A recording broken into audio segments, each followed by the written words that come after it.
Hello, welcome to the Analyst Inside Cricket with me, Simon Hughes. I'm Simon Mann. And today we're joined by a familiar guest on our podcast, Deep Dasgupta, the former Indian keeper-batsman. Partly because, Deep, we want to talk about that amazing match yesterday, euphoric day for Indian women winning the World Cup. So we're going to talk about that, and obviously we're going to talk about England as well, their lamentable performances in New Zealand, and what that means for the build-up to the Ashes. This is another Ashes build-up podcast. And of course, the Ashes is exclusively live on TNT Sports, and you can go to TNT Sports, to their channels, if you either lock onto EE, Sky or Virgin Media.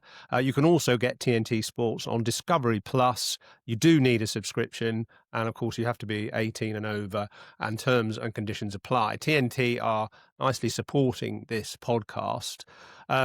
I don't know what they're feeling, actually, TNT at the moment, after their showing of those New Zealand matches, Simon. They were pretty poor, weren't they, England? Oh, goodness me. Yeah, where do you start? I think we're going to talk about that in the second half, aren't we, Yoz? We're going Yes. to talk about the Indian women victory in the World Cup first up. In a way, the less said about it, the better. But we are going to talk about it, aren't we?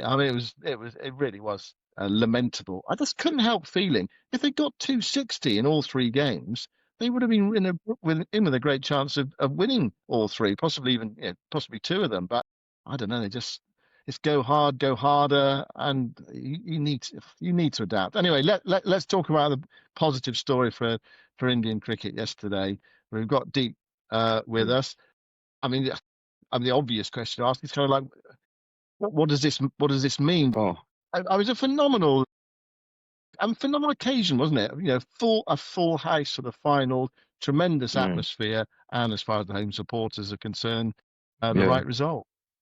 yeah, that's true. I mean, this is huge, and obviously, the women's cricket has been so dominated by Australia. Obviously, England winning a World Cup, and then New Zealand winning the last T20 World Cup. But in terms of domination-wise, it's been Australia, and it was kind of they were the pre-tournament favorites as well, and the way they played through the league phase as well. So this, I guess, it's huge because one, India didn't actually have a good start. They actually lost to South Africa, England, and Australia in the league phase. So all the other three teams in the semis, India had lost to them. But then I think under pressure, winning both against Australia in the semifinals and then the finals with against South Africa, I mean, that is absolutely huge in terms of performance and the pressure playing at home and packed house, like you mentioned. What it might do, if you go historically, the game changed when India won in '83. The game changed when India won in 2007, the inaugural T20 World Cup, gave birth to IPL and then franchise cricket. I mean, the whole landscape's changed. So I would like to believe this would kind of push to a change in how we look at women's cricket and how I guess that whole ecosystem is right now. That's what has happened in the past. So going by what has happened, '83 and 2007, and even to a great extent 2011, because 50 overs. I mean, from that period onwards, has always been: do we really need 50 overs now that you have the T20 and the Test match? But I think the fact that India has done well, and every time India wins a tournament at the world stage, that just kinds of gives a little more fillip and more fuel to the format or the sport itself. It's interesting, isn't it, that the final was at Navi Mumbai, which is the sort of the third ground, if you like, the newest ground in Mumbai, which is where the first IPL final was played in 2008. And, that was such a kind of epic and, pivotal moment, a seismic moment for cricket. An amazing match. Rajasthan Royals won by 1 run. But it was a sellout and people were pouring into the ground before it. And, there was a clamour all round the stadium for a few days before. And it sounds as if it was the same for this semi-final and final, both at the same venue. It was a full house. And actually, it was Henry Moran from BBC posted a couple of pictures yesterday or today comparing the crowd for the 2013 Women's World Cup final at the Brabourne Stadium in Mumbai.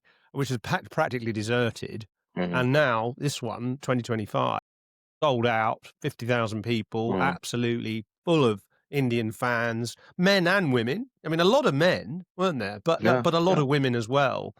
I mean, do you think they've capitalized in a way on the sort of I don't know, the gender equality of cricket in India? That the IPL has created that Hmm. gender equality, and this is capitalizing on that.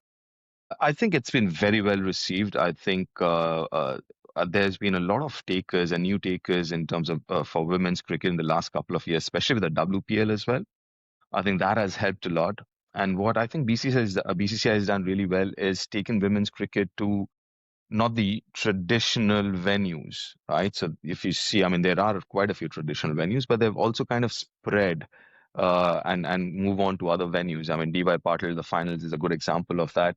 So it's not just about the India games. I mean, just looking back at the last, let's say, the Champions Trophy, for the home teams, it was crowded, whether it was in Pakistan or India.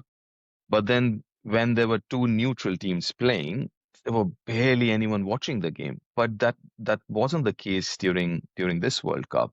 Even if India weren't playing, you could see a decent amount of crowd coming and watching the game live at the venue. So I think it's been very, very well received. I think has done really well to kind of execute the tournament as well. I think it was very well organized and very well executed the tournament, and that craze is only growing. I think women's cricket in terms of growth is quite phenomenal in the last couple of years, and I guess WPL has a role to play in that too. Yeah, because do you think that that now Indian parents will see Yeah, cricket as a potential yeah, career for a yeah, girl? absolutely. And you just mentioned about parity, and if you think about it, the match fees are the same for men and women when they're playing for India. There are contracts for women cricketers now. So I think, yeah, I mean, if you think about it, I think credit does go to BCCI in terms of that equality that we're talking about, especially, the match fees and things like that. I mean, they, even at junior level, under 19 cricket and all, couple of years ago, I think there's now you have under 19 girls as well. So there is a lot of, I mean, it's almost the same as the men's now. There's no actual difference in terms of how men's cricket is kind of looked at and how women's cricket is looked at, or maybe It was good. managed as well. It was good to see the some of the Indian Test players or former Test players at the final, Rohit Sharma notably, but others as well. And you were making the point earlier, but I think before we came on air that that one of the sort of transformations has been bringing in more male coaches into Yeah, female cricket. And yeah, I mean, I think I've noticed in the last 6 months a significant increase and improvement in the standard. yeah, 100%. I think technically there was never too much of a difference between the teams, but I think where the difference was, let's say Australia and England as well as vis-a-vis some of the other countries, I think was the fitness levels. And power, fitness and power. So if you look at it now, and if you kind of think about women's cricket, even T20 or 50 overs around, let's say 5 years ago, you would be saying, oh, 50-yard boundaries, not too many fours and sixes, but that has completely changed now. I mean, the boundaries are 60, 65 yards. You're seeing fours and sixes. The scoring rate has gone up. Even for as simple as the spinners, the pace of the spinners, even a couple of years ago, on an average would be around 55, 60 Ks, 65 Ks. But now you got spinners bowling at 75, 80 Ks an hour, which is quite quick if you think about it. Even for men's standards, if somebody's bowling at 80, 82. So I think that has made a huge difference. So, like I said, I mean, I don't think there was much of a difference in terms of technique, but with power now involved in the game and fitness, I think it's really good. It's brilliant. Actually, it's made a big difference because, I mean, for example, the South African number 7, I think she was, Annery Mm. Dirksen, she hit an 86-meter six. Yeah. And several of the South Africans hit sort of 10 sixes in the tournament. And of course, Uh-huh. what that does is it forces the field back, doesn't it?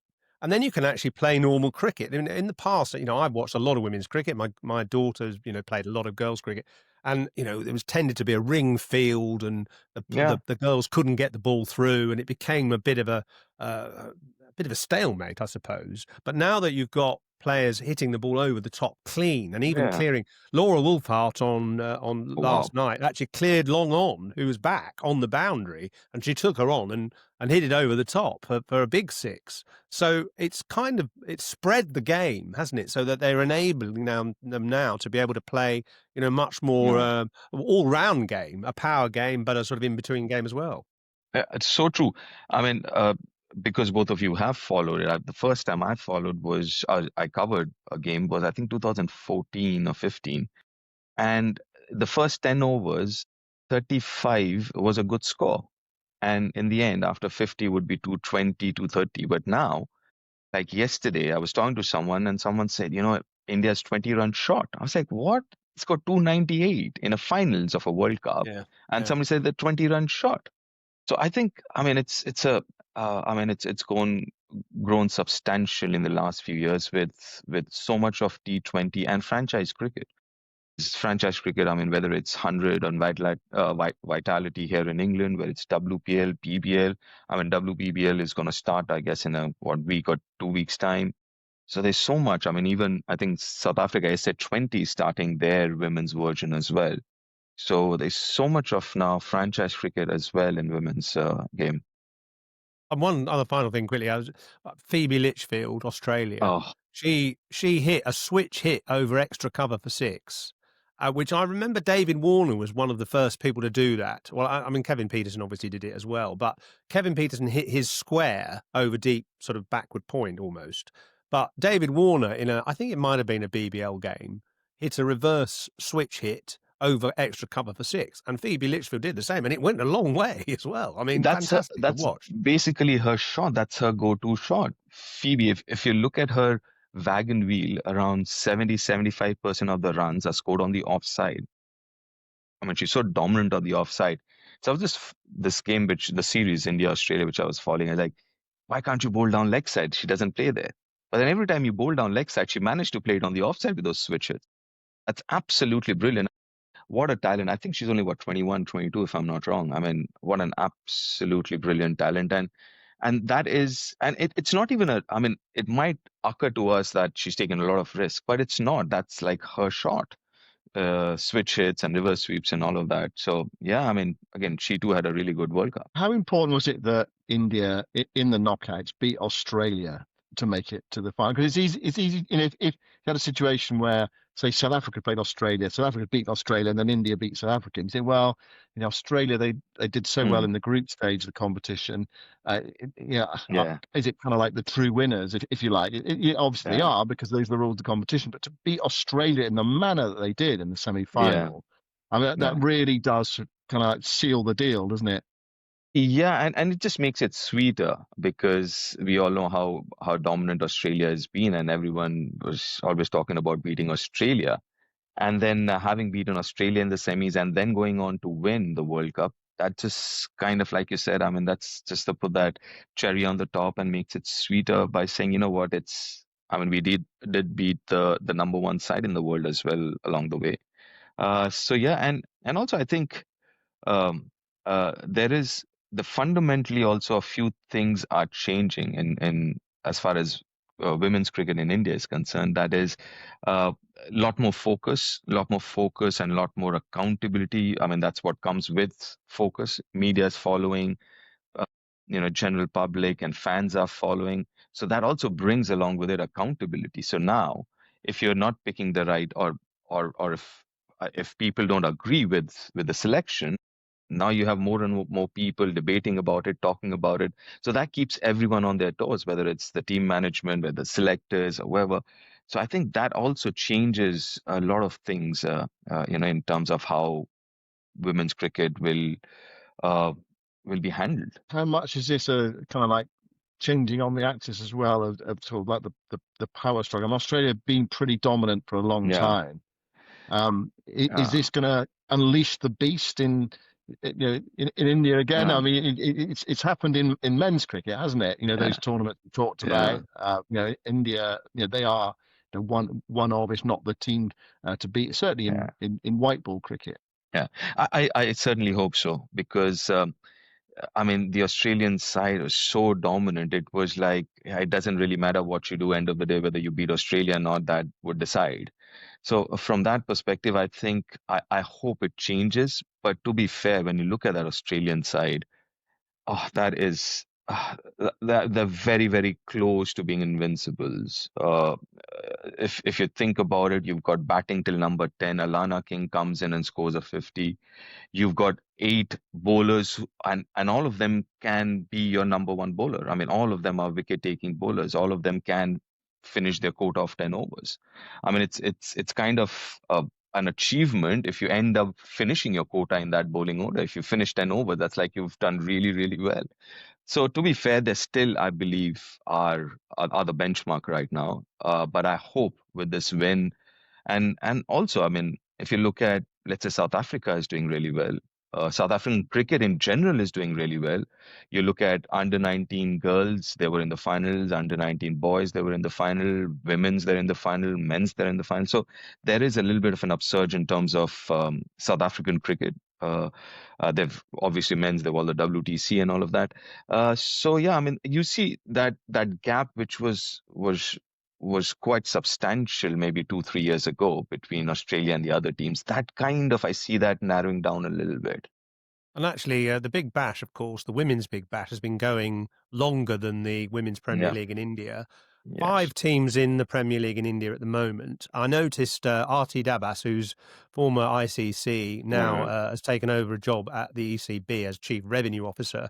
You'll know Arti, very Yes. prominent in the ICC. She said yesterday night, time to invest in the WPL or the 100 or the Women's 100. Can you see more teams coming into the WPL? 100%. Absolutely, yes. No two ways about it. This would mean more people investing. And also it would make more sense if you think about it. I mean, this is what I honestly feel, that men's cricket is kind of saturated right now. You have those number of players, those number of countries.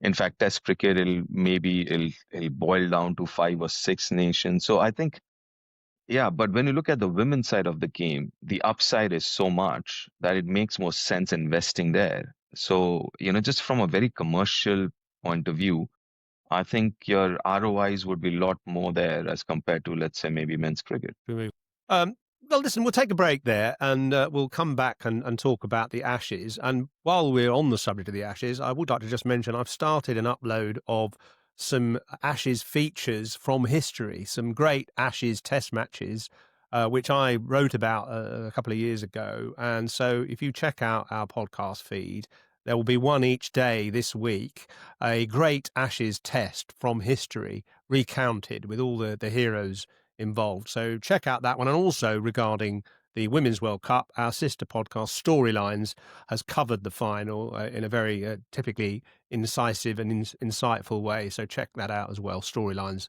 the women's cricket show. Okay, so we've covered the glory. Now let's cover the gore, shall we? Dear, I mean, the New Zealand series, draw your curtains. Not if you're a Kiwi, of course. It's fantastic. Get England over there before the Ashes and give them a good pumping, 3-0. I mean, it was basically, not quite, but it's basically the same game played 3 times. Yeah, it was Groundhog Day, definitely. Yeah. England had a chance of winning that third one, which just sort of exemplified the fact that if they'd, I don't know, just bat with a little bit more gumption, gumption, whatever, and say, look, perhaps today we don't need to score 350. We don't need to score 420. We might actually win if we score 260 or 270. And in the end, they lost by 2 wickets in that third game. And okay, it was a dead rubber, but New Zealand was still desperate to win it. It's just about being canny. And their record in one-day cricket, we've talked about it a few times, is dire. It really is dire for the talent they have. It's almost unforgivable, actually, isn't it? They just seem to have forgotten that it's a 50 over they're coming game. out with. Yeah, I mean, I know that we've said this several times, but They keep being, what was that stat? That in the power plays of the 3 games, they were 138 for 12.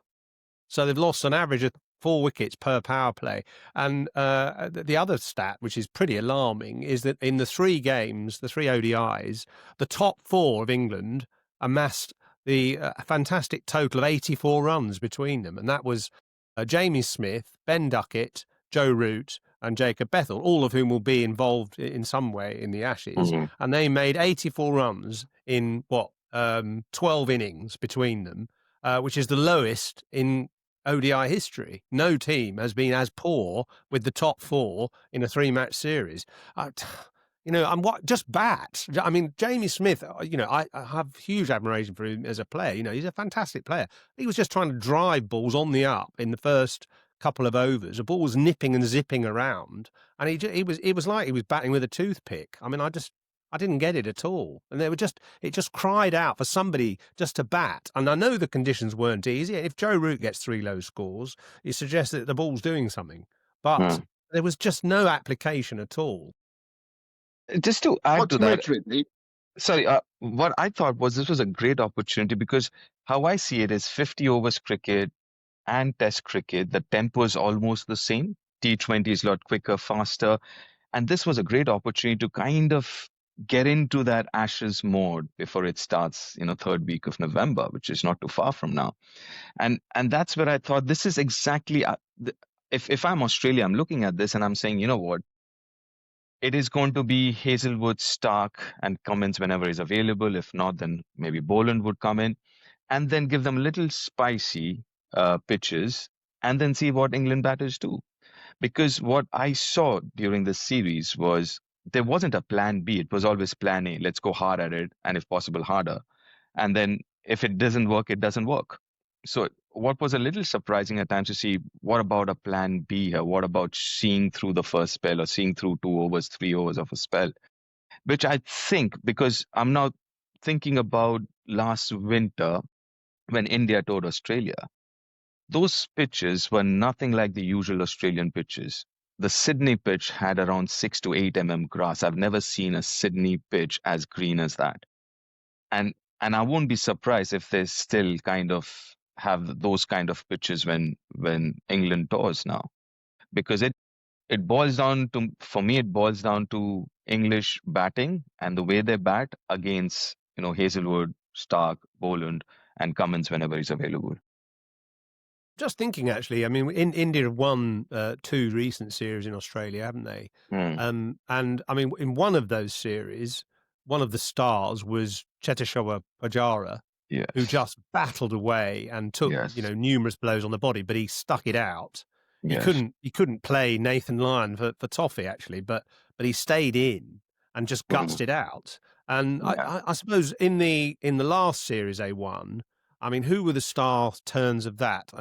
Shubman Gill, I think, made runs. Rishabh Pant made runs. But they played apart from Pant, they probably played a fairly orthodox game, didn't they? Yeah, because in Australia, I mean, both of you've watched, played, and covered enough. 20-25 over Kookaburra ball doesn't do much. So it boils down to the first 20-25 overs.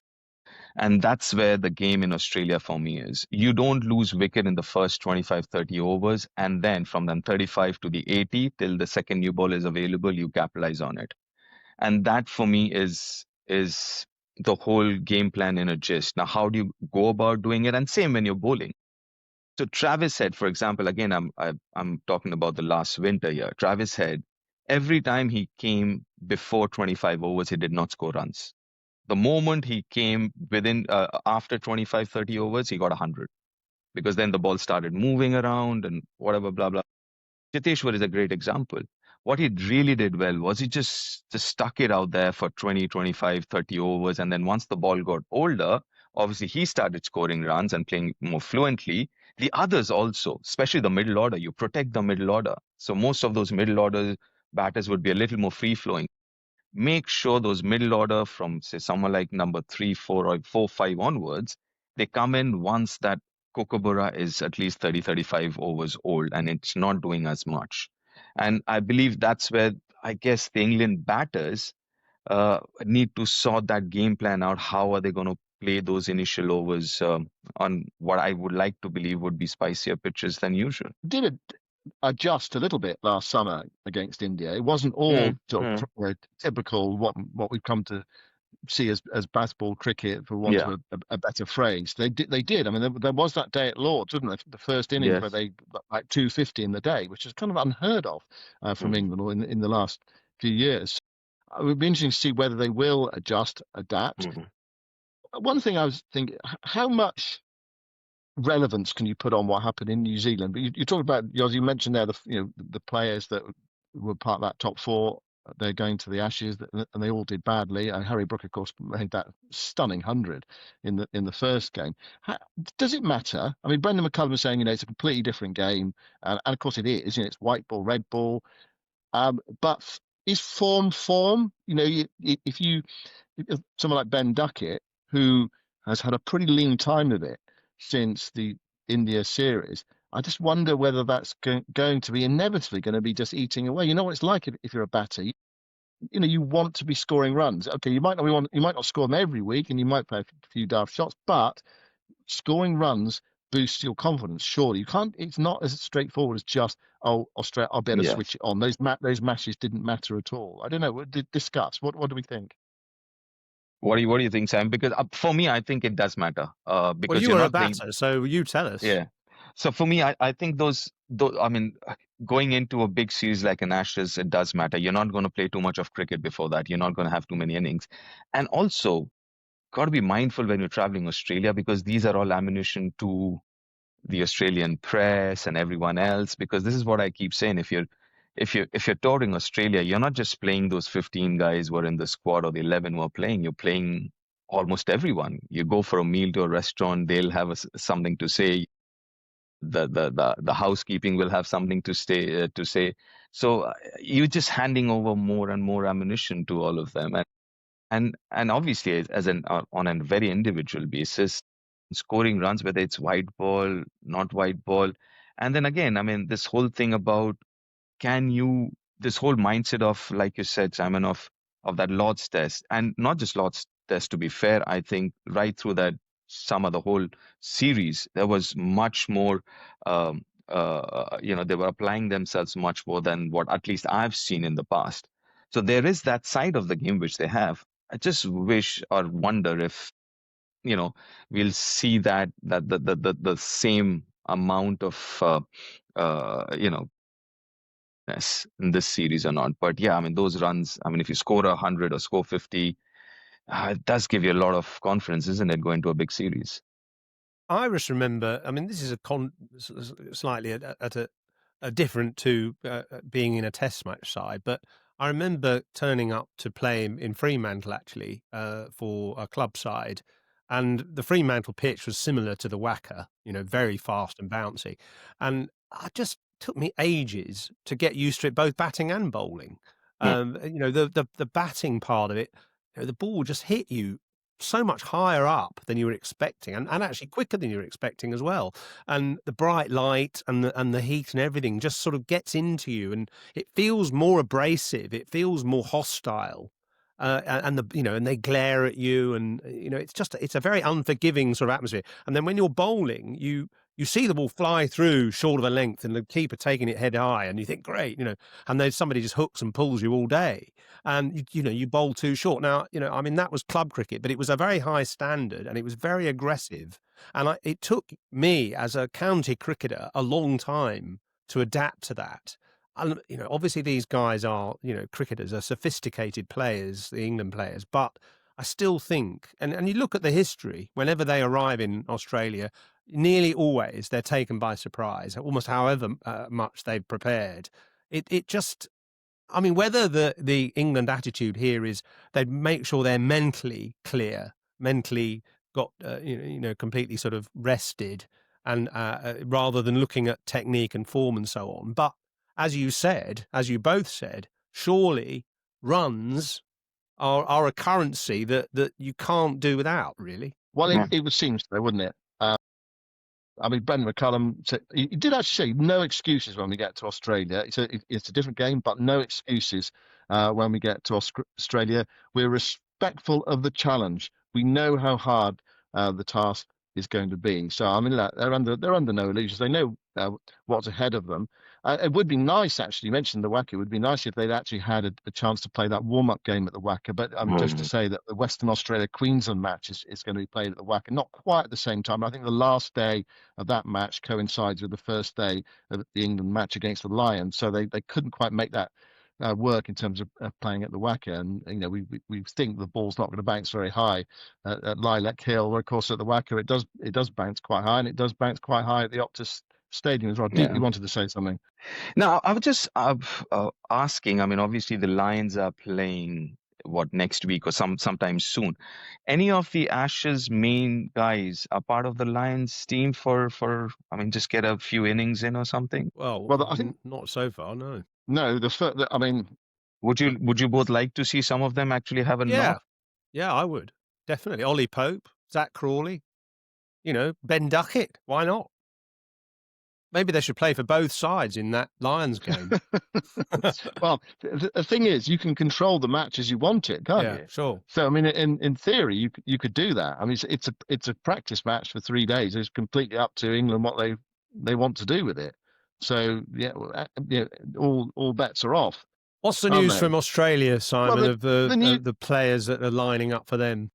Well, the news from Australia is that Labuschagne has got another 100, albeit in a one-day game. I mean, he's got about 20 hundreds already this summer. He might have exhausted himself by the time he gets to the Ashes.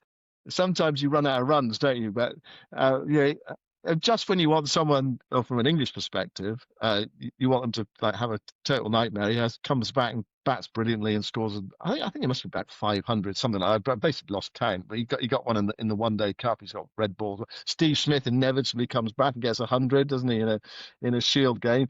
And the Australians are saying, well, look, we're all their players are going to be playing a Shield match. All the bowlers, the batters, they're all going to be playing a Shield match in the next round. New South Wales against Victoria, Tasmania against South Australia, Western Australia against Queensland, coming up on the 9th of November. So they are going to have that kind of tough Shield environment. One thing I know, Cameron Green hasn't bowled yet. He did bat in the last game. He did bowl 4 overs a while back, but if he's looking to come back to bowling, he hasn't bowled. So therefore, what's happening with Beau Webster? Well, he did bowl 23 overs in the last round of Shield matches. He took 1 wicket, 1 for 26, and no wicket for 28. So that's kind of Australian. They're going to be naming their 15-man squad this week. Cummins is going to be part of the party that goes to Perth for the first Test match. So they'll have quite a few options, but they've still got a few things to sort out in that top order. But I mean, you wonder whether Khawaja and Labuschagne, Green, Smith, Head, Webster, something like that, to give them that bowling option, something like that. Anyway, that's what it looks like. It's hard to say at the moment. Constas has been scoring a few, but not really big runs. And then, of course, we know the bowlers they're going to play. Then it's Carey and Hazelwood and Stark and Boland and Lyon. You'd think that would be them. They're likely. Yeah, there have also been talks of getting Renshaw back, isn't it? That opening slot. Could be. Yeah. Yeah. So they got some options. That's the luxury when you've played some Shield cricket, isn't it? Really, when you have some rounds of cricket, you're into your season, and it comes nicely. And it's why it's tough to do well there. Look, it feels as if we're writing England off, even before they've got. I mean, some of the players haven't even got there yet, but we're hoping it's going to be a belting series. It's going to be competitive.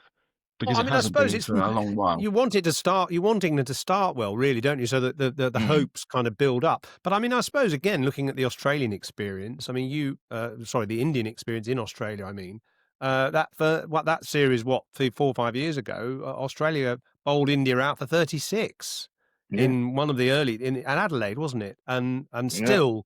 In the end, India won the series, starting badly. So I suppose all is not lost when you start badly. I liked the video the other day, actually, Simon, of Labuschagne bowling to Smith in a Shield game. That was hilarious. I mean, Smith doing his extravagant leaves and no run and all that. And Labuschagne sort of trying to tempt him outside off stump. I mean, it was madder and madder, Dumb and Dumber, madder and madder. It was crazy to watch. Not Dumb and Dumber. I mean, they're both certainly not dumb. They're both mad. How do you see it? How do you see it, Deep? Yeah. From in India perspective, you Yeah. watched the series last year. You worked on the series last year. India, who actually won the first test in Perth, didn't they? They went 1-0 up. Did. You thought, what's going on here? Oh, this is Yeah. interesting. Of course, and Australia came storming back to win series 3-1. You obviously worked and watched the whole of the series in the summer where England played against India. How do you see it from a completely neutral perspective? Well, firstly, I don't think I'm going to see it from a neutral perspective. I mean, this is home now, so I'm not completely neutral. But having said that, I think I think it's going to be a really good series, and please don't count England out of this, because I think the biggest challenge, while I think the India series was on, and I was looking at the English bowling. Uh, in Australian conditions, I think the English bowling is really good. I think Bryden Cass, and obviously you've got Jofra, and now Mark Wood is back.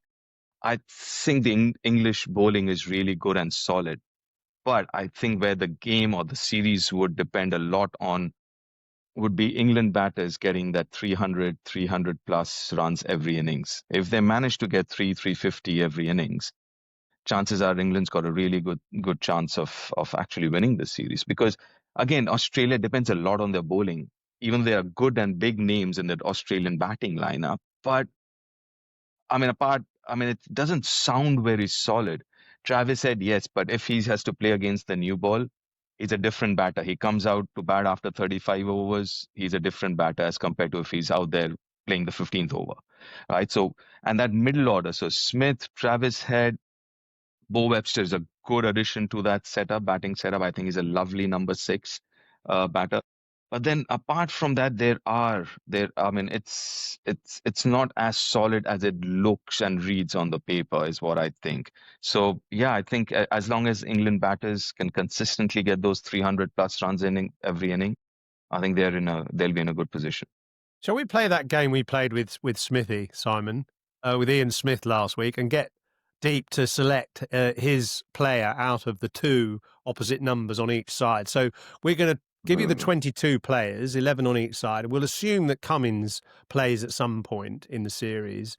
We'll go with Matt Renshaw, shall we, to open the batting. We don't know if he will, but let's say Matt Renshaw gets called up for Australia. So you have to pick one or the other, the number 1 of either side, and we'll make a combined team from your opinions. So starting with the top, Zach Crawley or Usman Khawaja, who would you go for?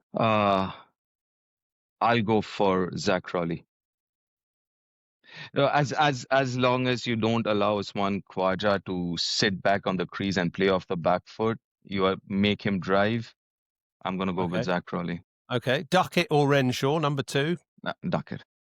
Duckett. So England are doing all right so far. Labuschagne or Pope? Labuschagne. Shane. Smith or Root? It's a hard one, isn't it? That's the toughest one, isn't it? I mean bear in mind they're playing Australia, so yeah. So I'm maybe more towards Smithy than Joe Root, I guess. Okay. Head or Brook? That also is a tough one. Travis Head both of them are so similar. They're match winners, aren't they? I guess Travis Head a little bit more towards Travis Head. Okay. Stokes or Cameron Green? Stokes, obviously. Carey or Jamie Smith? Carey. Okay. Cummins if he plays at some point, or Archer? Surely it should be Cummins or Cass, shouldn't it? It should be Cummins or Cass. Let's do that then. So Cummins or Cass? Well, it's going to be Cummins. Yeah, Cummins. Yeah, Cummins. Okay, so Archer or Stark? Archer. Okay, Archer. Wood or Hazelwood? Hazelwood. And then obviously Nathan Lyon or Shoaib Bashir? Nathan Lyon. That's an obvious one. So you've got Crawley, Duckett, Stokes, 3 English in the top 6 and 3 Australians. Carey, Cummins, Archer, Hazelwood and Lyon. So you've got slightly more Australians than English as well, same as Ian Smith. It's fair enough. It was 7-4, I think. 7-4 Deep came up with. I think Ian Smith came up with 7-4 as well. It's slightly different personnel. I think, yeah. So, that to me, that feels about right. So just in terms of Mm. the balance of the two teams, the moment 6-5, 7-4, I think 7-4, that yeah. that kind of reflects where Mm. things are at the But there moment. also, I think there are a couple of really good matchups there. I mean, obviously, Smithy versus Joe Root is a big one. Travis Head, Harry Brook is a big one as well. Very similar. I think a lot, when I talk about batting, a lot would depend on those two on either side, actually. England fans will be encouraged that you've picked Crawley and Duckett ahead of the Australian openers. So and you know, Yeah. given the caveat that England pitch it up to Khawaja and Yes, don't allow him to sit on the back foot. Yeah. absolutely. I mean, that's what he does. Let him drive. Let him drive through covers. Yeah. It's 18 days away now, Yeah. Deep and Yoz, isn't it? 18 days until it all gets, and all the talk. Well, I say the talking will stop. There'll be plenty of talking when the series gets underway as well. But I mean, we are so looking forward to it. Yeah, Mm. just come back to that bottom line.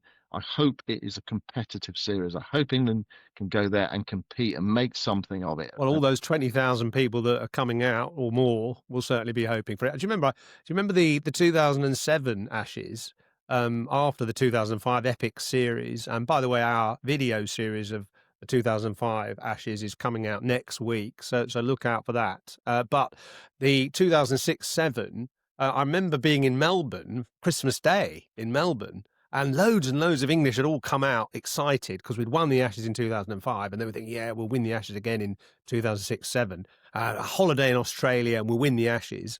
And not only was we'd already lost the Ashes 3-0 by that point, but also it was snowing in Melbourne, on the hills just above Melbourne. So it was freezing cold and desolate on the scoreline. But they all said they had a great time. I mean, you all do it. You always do have a great time in Australia, don't you? And will the Indians be watching? Oh, Deep? yeah. Are the Indians interested, the Indian public interested in the Ashes? 100%, yes. I mean, definitely. I mean, Ashes is one of those marquee series, isn't it? I mean, if you watch cricket, if you follow cricket, you've got to follow and watch Ashes. It's just as simple as that. Well, we'll be following it, Yoz, won't we? We'll be bringing you a daily podcast reflecting on each day's play in association with TNT Sports. Thanks very much to Deep and to you, Yoz. And thanks, everyone, for listening. We'll be back soon. And we might probably talk about the Ashes on the next podcast as well, seeing it's just around the corner. And we're quite excited. So thanks, everybody. Goodbye for now.